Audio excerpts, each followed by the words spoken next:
রাজ্য পুলিশ মোতায়েন থাকার পরও 23শে পঞ্চায়েত ভোট চলাকালীন দুষ্কৃতীদের ছোড়া বোমায় মৃত্যু হয় বিজেপির বুথ এজেন্ট মাধব বিশ্বাসের। ফের আরও এক নির্বাচন। কোচবিহার দক্ষিণের ভোটের হাট শিশু শিক্ষা কেন্দ্রে এবার কেন্দ্রীয় বাহিনীর নিরাপত্তায় ভোট গ্রহণ হলো শান্তিপূর্ণ। শান্তিভাবে হচ্ছে ভোট আজকে।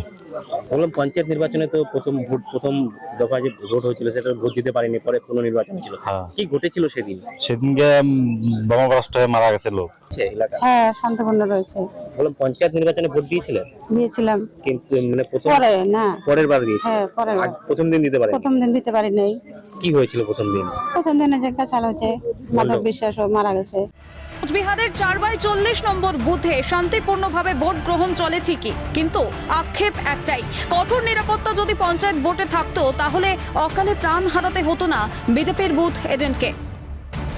কোনো অসুবিধা নাই আমাদের। পঞ্চায়েত নির্বাচনে যদি এরকম নিরাপত্তা বাহিনী থাকতো তাহলে মাধব বিশ্বাস মারা যেত না। কেমন রয়েছে? আজকে তো সুস্থভাবে ভোট হচ্ছে। এখন পর্যন্ত কত লোকের ভোট হয়েছে দেখলেন আপনারা? সকাল থেকে কি এই ধরনের লাইন? এরকমই লাগছে। 24-এর লোকসভা ভোট আরও একবার উস্কে দিল পঞ্চায়েত নির্বাচনের সেই কালো দিনের কথা। পঞ্চায়েত ভোটেও কেন্দ্রীয় বাহিনী মোতায়েন থাকলে মৃত্যু হতো না মাধব বিশ্বাসের। কোচবিহার থেকে আমরা বিপুল দাসের সঙ্গে শশীকেশ রায়, ক্যালকাটা নিউজ।